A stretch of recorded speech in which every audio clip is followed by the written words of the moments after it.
এই করোনাকালীন এই মহা দুর্যোগে তোমরা যারা আজকে আমার এই ক্লাসে অংশগ্রহণ করতেছো সবাইকে স্বাগতম। পাশাপাশি ধন্যবাদ যারা আমাকে এরকম একটা সুন্দর ক্লাস নেওয়ার জন্য সুযোগ করে দিয়েছে। তো এই সময়টাতে আমরা বাসায় পড়বো, এটাই আমরা এই মনে স্থির রাখি। তো আজকের আলোচ্য বিষয় আরোহ অনুমান ও আরোহ অনুমানের ভিত্তি। তো আরোহ অনুমান কি, এটা জানার আগে আমাদের জানা দরকার পূর্বের ক্লাসে, গত ক্লাসে নাসিমা ম্যাডাম আলোচনা করেছেন যেটা অনুমান সম্পর্কিত, ওই ক্লাসটা তোমরা অবশ্যই দেখবা। অনুমান কাকে বলে? তা আমরা জানি জানা বিষয়ের ভিত্তিতে অজানা বিষয়ে গমনের মানসিক প্রক্রিয়াকে অনুমান বলে।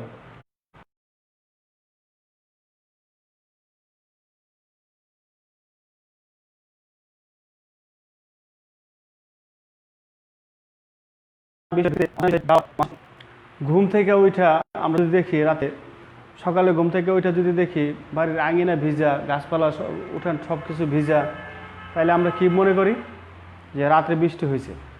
এই যে এই একটা বিষয় জানা, একটা বিষয় অজানা।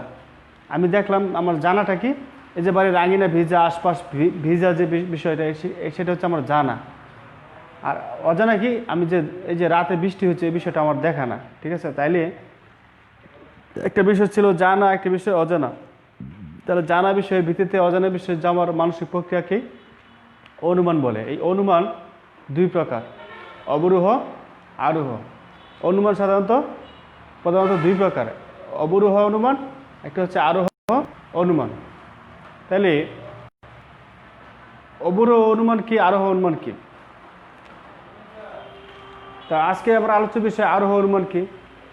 আরোহ অনুমান যে অনুমান প্রক্রিয়ায় বিশেষ বিশেষ দৃষ্টান্তের ভিত্তিতে সার্বিক সিদ্ধান্ত স্থাপন করা হয় তাকে আরোহ অনুমান বলে। যে অনুমান প্রক্রিয়ায় কয়েকটি বিশেষ দৃষ্টান্তের ভিত্তিতে একটি সার্বিক সিদ্ধান্ত স্থাপন করা হয় তাকে আরোহ অনুমান বলে।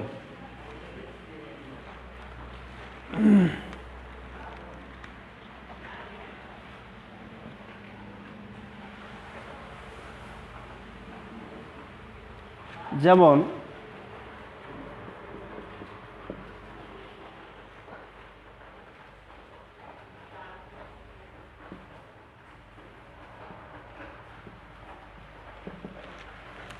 জামাল হয় মরণশীল,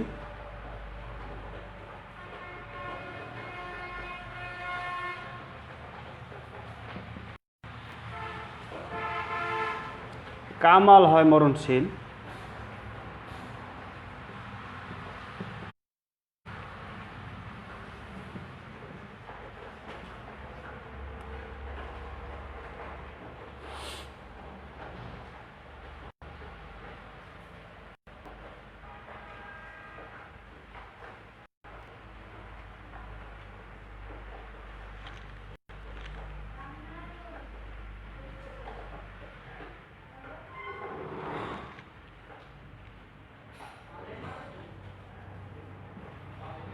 যদু হয় মরণশীল,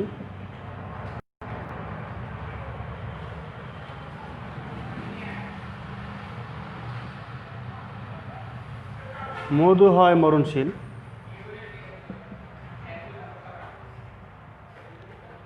অতএব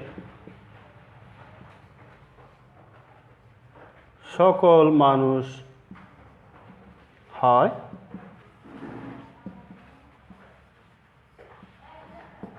মরণশীল।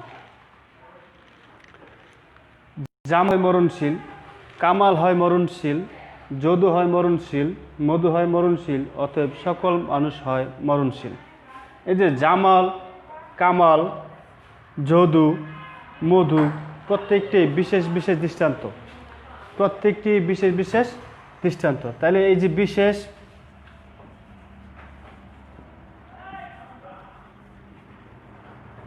বিশেষ বিশেষ দৃষ্টান্তের ভিত্তিতে এই সকল মানুষ একটি সার্বিক সিদ্ধান্ত, যেখানে কোনো যে বিধেয় পদ উদ্দেশ্য পদ সম্পর্কে পূর্ণাঙ্গ ব্যক্তিত্ব স্বীকার করে ওইটা কি সার্বিক সংশ্লিষ্ট যুক্তি বাক্য। তাহলে যে বাক্যে তাহলে বিশেষ বিশেষ দৃষ্টান্তের ভিত্তিতে একটি সার্বিক সিদ্ধান্ত স্থাপনের প্রক্রিয়াকে আরোহ অনুমান বলে। তাইলে আমরা কি শিখলাম, কি জানলাম? আরোহ অনুমান কাকে বলে?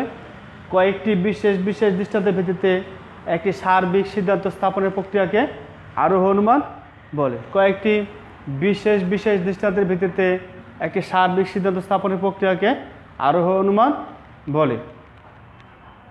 এই আরোহ অনুমান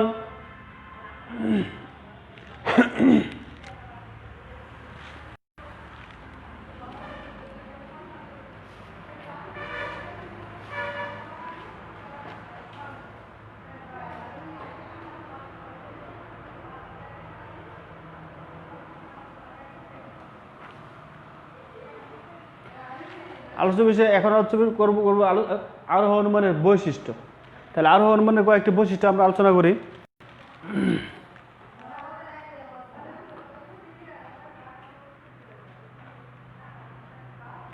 আরোহ অনুমান একটি সার্বিক সংশ্লেষক যুক্তিবাক্য থাকে। আরোহ অনুমানের বৈশিষ্ট্যের মধ্যে একটি উল্লেখযোগ্য বৈশিষ্ট্য হচ্ছে আরোহের সার্বিক বাক্যটি সংশ্লেষক বাক্য হয়ে থাকে। আরোহের সিদ্ধান্তটি একটি সংশ্লেষক যুক্তিবাক্য হয়ে থাকে। সংশ্লেষক বাক্য কোনটা? যে বাক্যে বিধেয় পদ উদ্দেশ্য পদ সম্পর্কে একটি নতুন জ্ঞান দেয়, সংশ্লেষক যুক্তিবাক্য। অতএব এখানে মরণশীলতা মানুষ সম্পর্কে সকল মানুষ মরণশীল কথাটা দেয়া একটা সংশ্লেষক বাক্য উপস্থাপন করে। দ্বিতীয় হচ্ছে আরোহে একটি সার্বিক সিদ্ধান্ত স্থাপন করা হয়। আরোহ অনুমানে কি হয়েছে? আমরা কয়েকটি বিশেষ দৃষ্টান্ত থেকে একটি সার্বিক সিদ্ধান্ত স্থাপন করে থাকি। যেমন জামাল হয় মরণশীল, কামাল হয় মরণশীল, যদু হয় মরণশীল, মধু হয় মরণশীল, অতএব সকল মানুষ হয় মরণশীল। তৃতীয়, আরোহ অনুমানের নির্দেশ আরোহ অনুমানের সিদ্ধান্তটি আশ্রয় বাক্য থেকে বেশি। আরোহ অনুমানের সিদ্ধান্তটি আশ্রয় বাক্য থেকে অবশ্যই বেশি। আমরা দেখি এখানে জামাল একজন ব্যক্তি মানুষ, কামাল একজন ব্যক্তি মানুষ, যদু একজন ব্যক্তি মানুষ, মধু একজন ব্যক্তি মানুষ, আর সকল মানুষ মানে হচ্ছে কি কোনো একটা মানুষ বাদ যায় নাই। ঠিক আছে, এটা হচ্ছে একটি সার্বিক সিদ্ধান্ত, যে আরোহ অনুমানের সিদ্ধান্তটি আশ্রয় বাক্য থেকে বেশি হয়ে থাকে।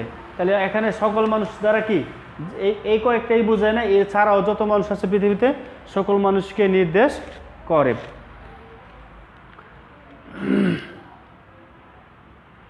আরোহ অনুমান বাস্তব ঘটনা নির্ভর। আরোহ অনুমানের উল্লেখযোগ্য একটা বৈশিষ্ট্য হচ্ছে কি, এটা বাস্তব ঘটনা নির্ভর। এটা যে জামাল হয় মরণশীল, আমরা এরকম জামালকে কিছু লোক আমরা মারা যেতে দেখি, জামালকে দেখি, কামালকে দেখি, যদুকে দেখি, মধুকে দেখি, এভাবে আমরা সিদ্ধান্ত নিই সকল মানুষ হয় মরণশীল। আরোহ অনুমানের একটা উল্লেখযোগ্য বৈশিষ্ট্য হচ্ছে আরোহমূলক উল্লম্ফন থাকে, যেটা লাভ ঝাপ ঝুঁকি, এই আরোহ অনুমানে একটা উল্লেখযোগ্য বৈশিষ্ট্য। তো এখন আসি আমাদের আরোহ অনুমানের আরেকটা আলোচ্য বিষয় হচ্ছে আরোহ অনুমানের ভিত্তি।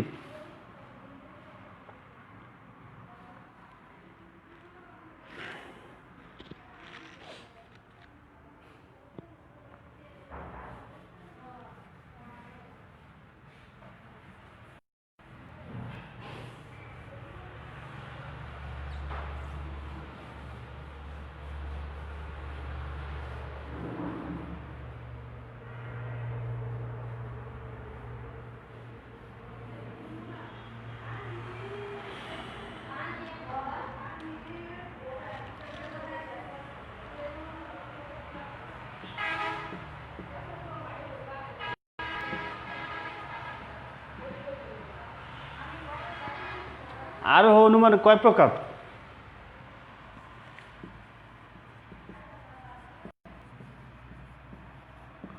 আরোহ অনুমান সাধারণত দুই প্রকার, একটা হচ্ছে প্রকৃত আরোহ, একটা হচ্ছে অপ্রকৃত আরোহ। প্রকৃত আরোহ একটা হচ্ছে অপ্রকৃত আরোহ।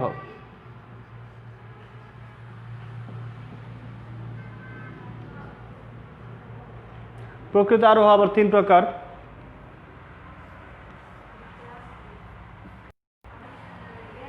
বৈজ্ঞানিক আরোহ,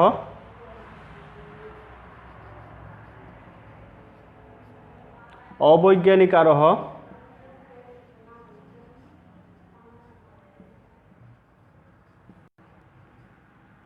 তো সাদৃশ্য অনুমান।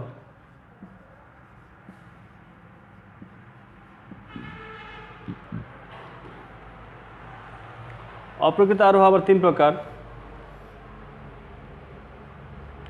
পূর্ণাঙ্গ আরোহ,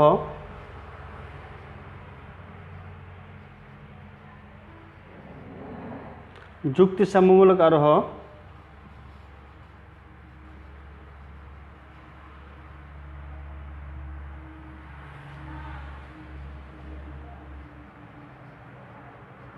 ঘটনার সংযোজন।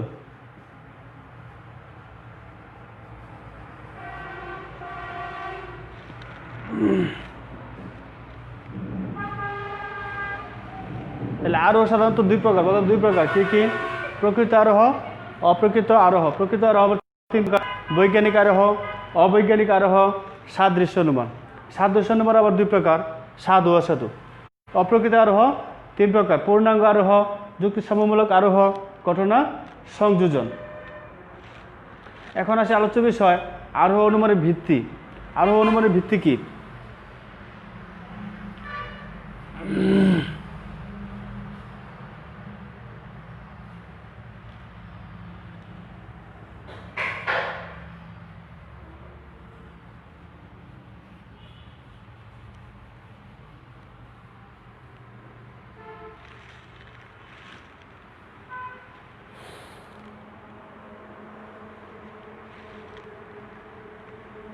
আরোহ অনুমানের ভিত্তি হচ্ছে 2টি। তাহলে আকারগত ভিত্তি,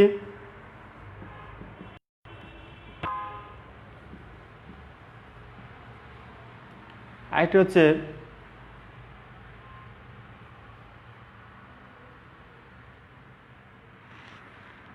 বস্তুগত ভিত্তি।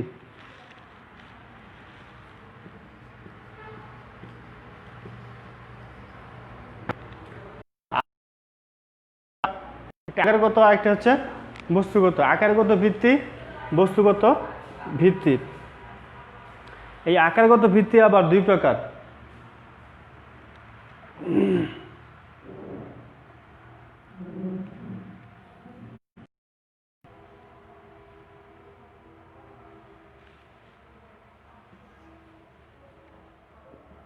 কার্যকারণ নিয়ম,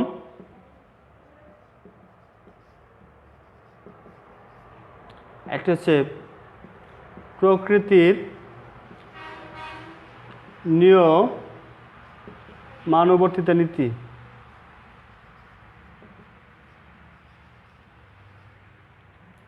আকারগত ভিত্তি 2 প্রকার: কার্যকারণ নিয়ম, আর একটা হচ্ছে প্রকৃতির নিয়ম অনুবর্তিতা নীতি। বস্তুগত ভিত্তি আবার 2 প্রকার: নিরীক্ষণ ও পরীক্ষণ।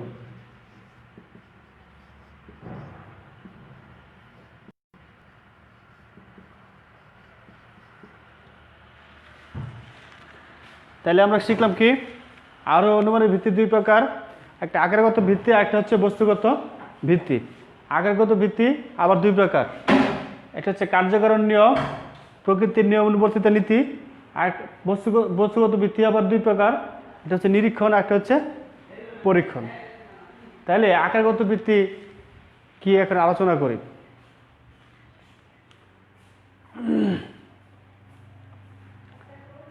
আকারগত ভিত্তি হিসেবে কার্যকারণ নিয়ম কি, প্রকৃতির নিয়ম অনুবর্তিত নীতি কি? কার্যকারণ নিয়ম আমরা জানি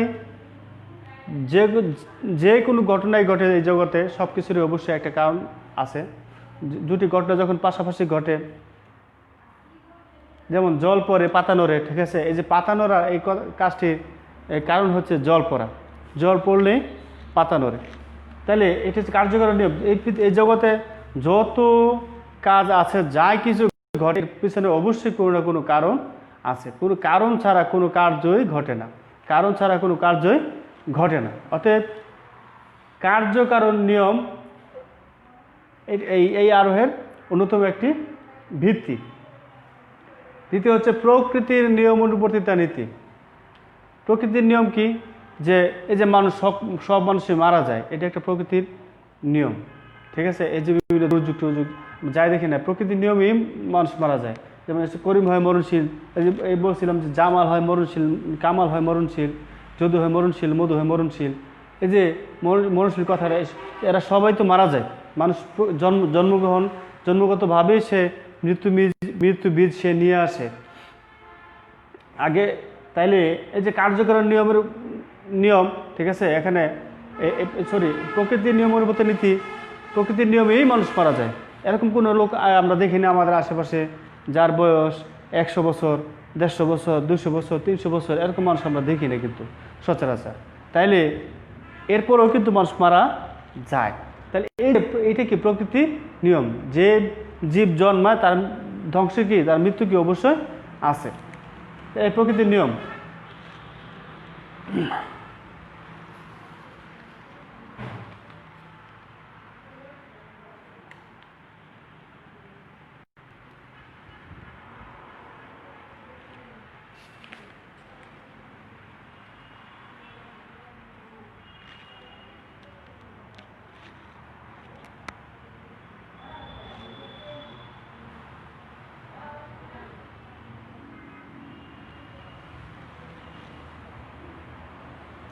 আর বস্তুগত ভিত্তি, বস্তুগত ভিত্তি আবার দুই প্রকার। একটা হচ্ছে নিরীক্ষণ, অন্যটি হচ্ছে পরীক্ষণ। একটা হচ্ছে নিরীক্ষণ, অন্যটি হচ্ছে পরীক্ষণ। নিরীক্ষণ কি? এই যে আমরা এই কোনো কিছু দেখি যেটা বিশেষ উদ্দেশ্য নিয়ে, এই যে এই ক্লাসটা তোমরা দেখতেছো যে একটা উদ্দেশ্য নিয়ে, শেখার উদ্দেশ্যে, এটা হচ্ছে নিরীক্ষণ। আবার যদি প্রত্যেকটি কথা আলাদা আলাদা বিশ্লেষণ করা হয়, তাইলে এটা হবে পরীক্ষণ। কোনো ভুল ত্রুটি হলো কিনা, কোন বিষয়টি কি, কোন বিষয়কে গুরুত্ব দিয়েছে, এই বিষয়গুলো হচ্ছে পরীক্ষণ। তাহলে নিরীক্ষণ কোনটা? কোনো বিশেষ উদ্দেশ্য নিয়ে কোনো বস্তু বা ঘটনাকে প্রত্যক্ষ করাকে নিরীক্ষণ বলে। কোনো বিশেষ উদ্দেশ্য নিয়ে কোনো বস্তু বা ঘটনাকে যখন আমরা প্রত্যক্ষ করি তাকে নিরীক্ষণ বলে। এই নিরীক্ষণের আবার কতগুলা সুবিধা আছে।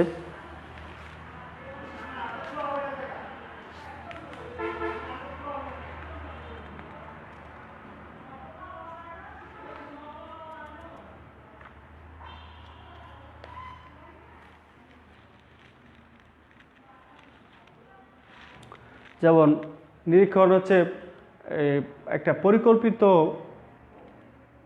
প্রত্যক্ষণ। যে আমরা নিরীক্ষণ যখন করি, যখন দেখি, যেমন ক্রিকেট খেলা দেখি বাংলাদেশের, এটা হচ্ছে এই বিশেষ উদ্দেশ্য নিয়ে দেখি, এটা হচ্ছে নিরীক্ষণ। এরকমভাবে এটা একটা পরিকল্পিত প্রত্যক্ষণ। এরপরে আছে নিরীক্ষণ হলো একটি উদ্দেশ্যমূলক প্রত্যক্ষণ। নিরীক্ষণ হলো এক ধরনের প্রত্যক্ষণ। মূল কথা হচ্ছে আমরা নিরীক্ষণ হচ্ছে কোনো বস্তু বা ঘটনাকে যখন আমরা বিশেষ উদ্দেশ্য নিয়ে দেখি, ওইটা হচ্ছে কি নিরীক্ষণ। আর পরীক্ষণ হচ্ছে যখন আমরা যন্ত্রপাতির দ্বারা কোনো বিষয়কে এই যন্ত্রপাতির সাহায্যে কোনো বিষয়কে আমরা নিরীক্ষণ করি, ওইটা হচ্ছে পরীক্ষণ। যন্ত্রপাতির সাহায্যে যখন কোনো বিষয়কে আমরা নিরীক্ষণ করি, তখন ওইটাকে বলা হয় পরীক্ষণ। আমরা এই যে ক্রিকেট খেলা দেখি যে এই 6 মারলো, কে মারলো? সাকিব আল হাসান মারলো। তাহলে এটা হচ্ছে নিরীক্ষণ। কিন্তু কোন অ্যাঙ্গেলে শটটা করছে, ঠিক আছে, কী ধরনের বল ছিল, কতটুকু দূরত্বে গিয়ে পড়ছে, এই যে এই বিষয়গুলো, এটা হচ্ছে পরীক্ষণ। কিংবা একটা উইকেট পেল, আউট হলো, একটা কেউ যেন আউট হলো একটা খেলোয়াড়, তখন আমরা কি দেখি কি সে ওই বলটা নো বল ছিল কি না, এরকম দেখি, কতটুকু হাইট ছিল। এই যে এই বিষয়গুলো কি যখন যন্ত্রপাতির দ্বারা যখন সহায়তা নেয়, আমরা দেখি যখন এলবিডব্লিউ দিয়ে দেয় আম্পায়ার, তখন কি করে তারা আবার রিভিউ নেয়। তখন এই রিভিউতে কী করা হয়, যন্ত্রের দ্বারা দেখা হয়। কিংবা রান আউট যখন হয়, তখন যন্ত্রের দ্বারা দেখা হয়। এই যে যন্ত্রের সাহায্যে, যন্ত্রপাতির সাহায্যে বিশেষ উদ্দেশ্য নিয়ে যখন প্রত্যক্ষ করে, তখন তাকে বলা হয় পরীক্ষণ। যেমন আমরা হাসপাতালে যখন যাই, তখন কি করে, আমরা সাধারণত যখন আমরা প্রথম যাই, যাওয়ার পরে ডাক্তার যখন আমাদেরকে জিজ্ঞাসা করে, দেখে যখন ওষুধ ট্রিটমেন্ট করে, ওইটা হচ্ছে নিরীক্ষণ। আর যখন উনি নিশ্চিত না এটা কি সমস্যা, তখন উনি কী করে, যন্ত্রপাতির সহায়তা নেয়, উনি কিছু টেস্ট লিখে দেয় যেগুলো আমরা যন্ত্রপাতি দ্বারা করতে হয়। এটি হচ্ছে কি পরীক্ষণ, যে যন্ত্রপাতির সাহায্যে, ঠিক আছে, এই যখন আমরা কোনো বিশেষ বিশেষ এই বিষয়বস্তু বা ঘটনাকে যখন আমরা নিরীক্ষণ করি, ওইটাও বিশেষ পর্যবেক্ষণ। নিরীক্ষণ করা হয় তখন তাকে বলা হয় পরীক্ষণ। এখানে আলোচ্য বিষয় এই নিরীক্ষণের কতগুলা ত্রুটি আমাদের পরীক্ষায় আসে। এটাকে বলা হয় অনুপপত্তি।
নিরীক্ষণ অনুপপত্তি আবার দুই প্রকার।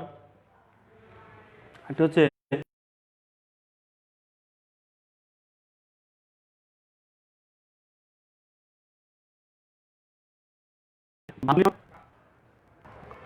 অনিরীক্ষণ।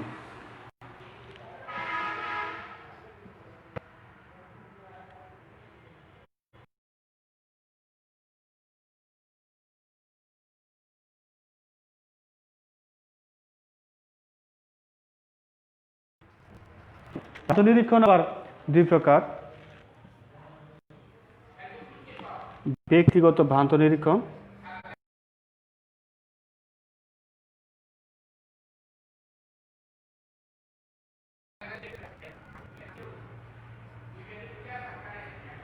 একটা হচ্ছে সার্বজনীন।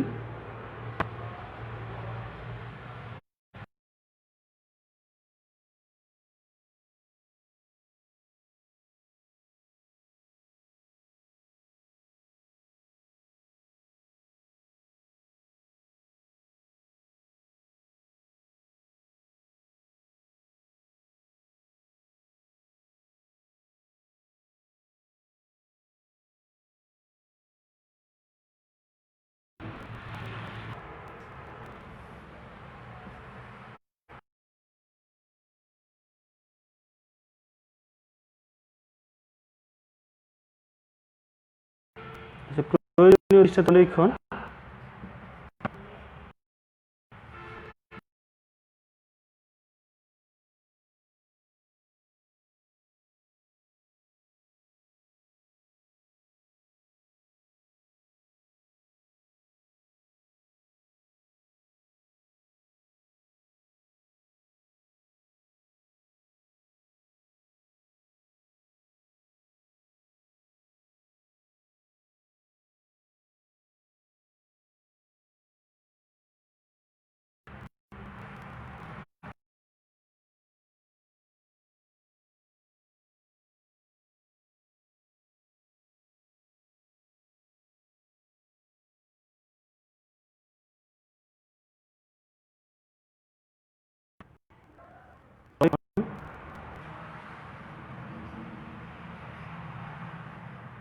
আরেকটা হচ্ছে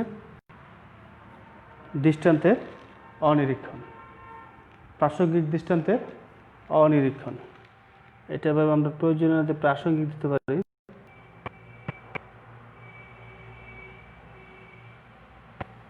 প্রাসঙ্গিক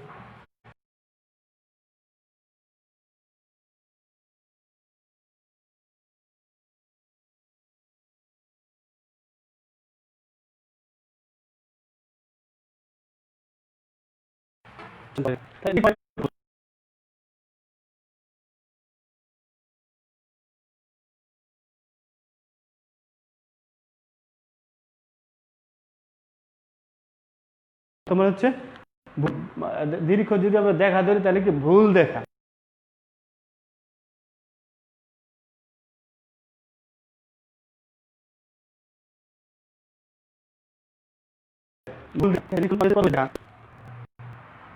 অনুপপত্তি বিষয়কে ভুল দেখা। তাহলে নিরীক্ষণ অনুপপত্তি কয় প্রকার? দুই প্রকার, ভ্রান্ত নিরীক্ষণ, একটা হচ্ছে অনিরীক্ষণ। তো অনিরীক্ষণ প্রাসঙ্গিক অনিরীক্ষণ, প্রয়োজনীয় যে বিষয়টা দেখা দরকার ওইটা না দেখে সিদ্ধান্ত দেয়। যেমন এই কলকাতায় জিজ্ঞাসা করা হলো যে তুমি গতকালকে কলেজ আসলে কেন, যে বলো যে কলকাতায় বৃষ্টি হয়েছে, যে তাহলে বিষয় চিন্তা ভাবনা না করে সেটা সিদ্ধান্ত দেয় এরকম ভাবে। তাহলে ভ্রান্ত নিরীক্ষণ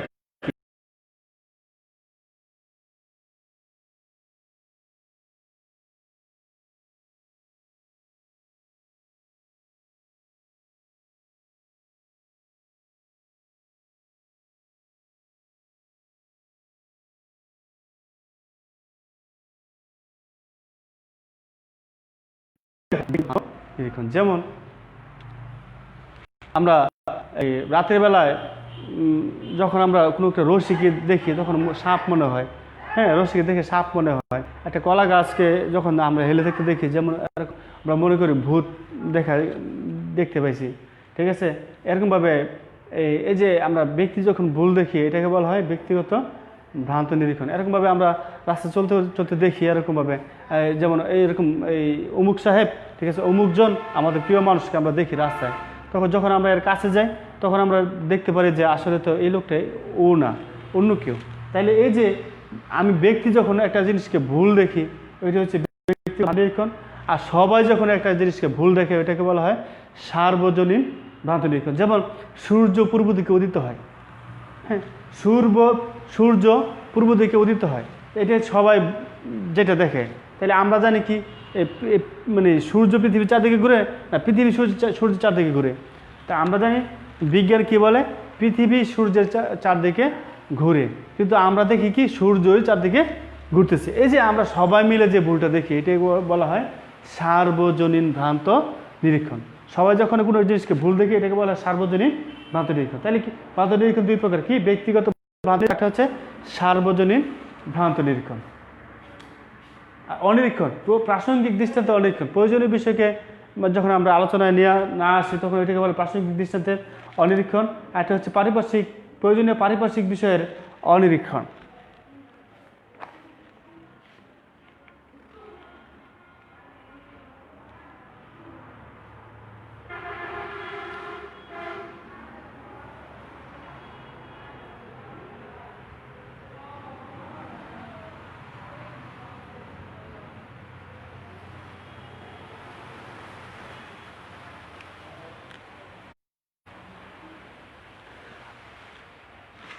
তো আমরা সাধারণত বিশেষ করে যে আমরা দেখি দৃষ্টান্ত, প্রাসঙ্গিক দৃষ্টান্ত অনিরীক্ষণ, যেমন আমরা মনে করি যে শেষ রাতের স্বপ্নই সত্যি হয়। তাহলে প্রায় সময় দেখা যায় শেষ রাতের স্বপ্নই কি সত্যি হয়, কিন্তু সব স্বপ্ন কি সত্যি হয়?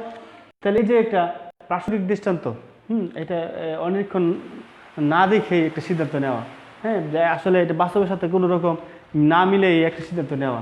এরপরে একটা হচ্ছে প্রয়োজনীয় পারিপার্শ্বিক বিষয়ের অনিরীক্ষণ। এটার একটা উদাহরণ যদি আমরা দিই তাহলে দেখা যাবে যে